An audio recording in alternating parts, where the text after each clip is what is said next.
Hey everyone, welcome back to PvP, where I take these gadgets with me onto work trips, vacations, and city walks. And today we are soaking some sunshine right here in California.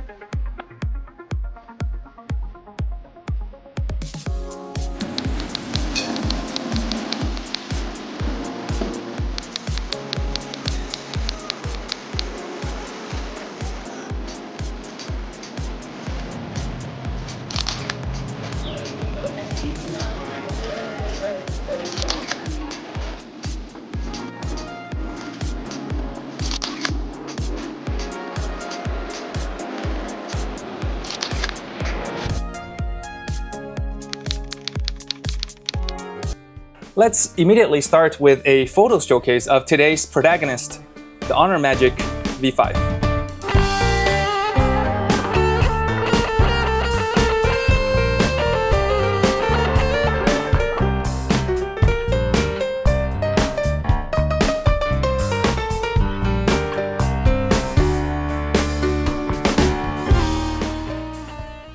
Now, if you guys are thinking, is that it?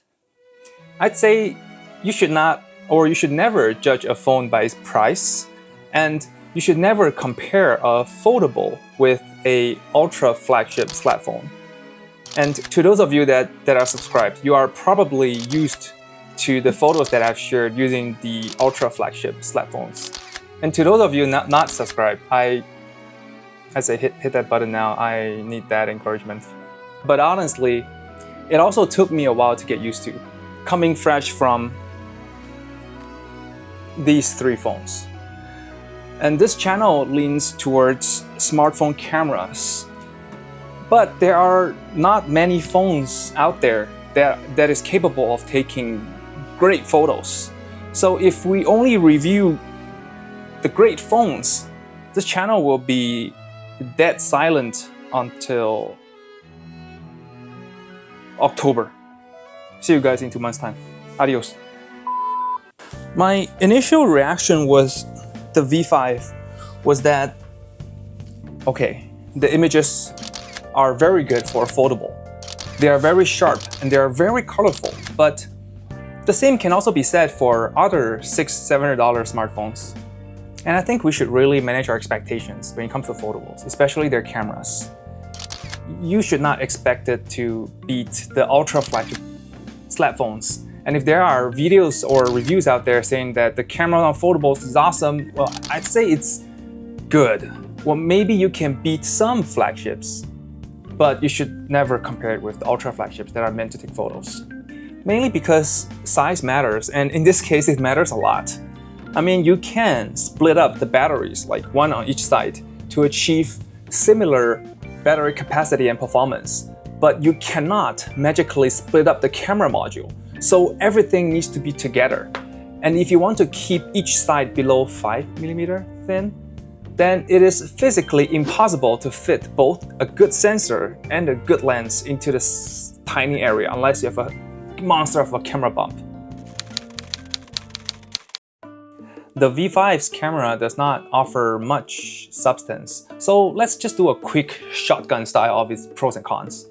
Yes, similar to the V3, the V5 is still very thin. And there are debates out there about which fold is thinner, this or the Samsung Fold 7. And to be honest, I don't give a shit. They all look the same to me. That 0.1mm or 0.2mm difference. Don't care. Anyway. It also comes with some cool customized camera modes, like the story mode, for example, which is a fun tool for travel or for vlogging. And when you are viewing photos within the gallery app, between the transition of the photos, there is a very smooth animation that I love. It is a very neat little detail that has really attracted me. I've never seen this in other gallery or photos app, so kudos to the Honor product team. And if battery life is a priority, the V5 comes with a way bigger 6000 mAh silicon carbon battery with 66 watt of fast charging and 50 watt of wireless charging. The phone also feels very clean with minimal bloatware. And I have to admit, once you are used to using a foldable, things like the larger screen and the ability to use 3 apps at the same time makes it very hard for someone to go back to the usual slap phones, or candy bar if you guys want to call it that way. Honestly, the V5 also has great cameras. It is easily tier 1 in foldable standards. Although the colors can be a little bit too much at times, personally I like to lower down the contrast and saturations, so it's an easy fix. However, if camera is important to you, there is still a gap between the foldables and the flagship slap phones. So here are some images taken with the Oppo Find X Ultra under similar locations and lighting for comparisons.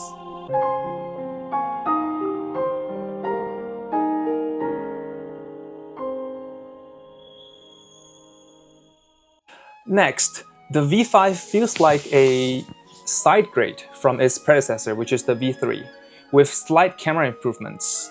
And while there is an upgraded periscope camera with a better lens and a larger sensor, it also contributed to a thicker camera bump. So if we compare the V3 with the V5, yes, the body is slightly thinner, but overall, together with the camera module, it is actually thicker. And slow motion also does not record 4K, you can only go up to 1080p. And personally, I have daily foldables all the year back to the very first Xiaomi Fold and the first Galaxy Fold. But I ultimately decided that I need my phones to take good photos. So I do not see myself going back to foldables over the next year or two. I'm going to share some quick street photography tips while also showcasing some of the photos I took with the V5. First is, if you're doing street photography in a city, especially during the day, do not go into open areas where everything's just going to be lit up and images will be boring. Go instead into the streets and always walk on the side of the street with the shade, because it is always easier to spot the subject that is on the opposite side where the light is hitting. And also, too much sunlight expedites aging, which is not ideal for 40-year-olds. And second, make good use of windows and reflections. And don't be afraid to go into buildings, especially those with large windows for interesting light and composition.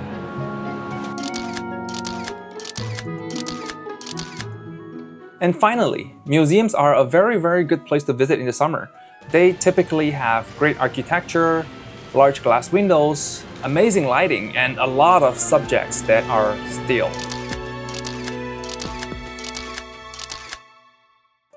And they always have art, which is a bonus, I guess.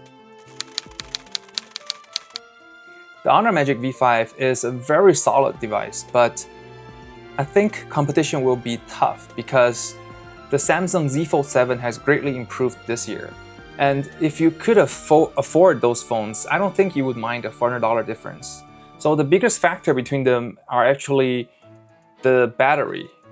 The V5 has a way better battery, but the Fold 7 is also more globally available with a more polished One UI. And it seems like Samsung is finally starting to give a shit, which are all pretty bad news for the V5.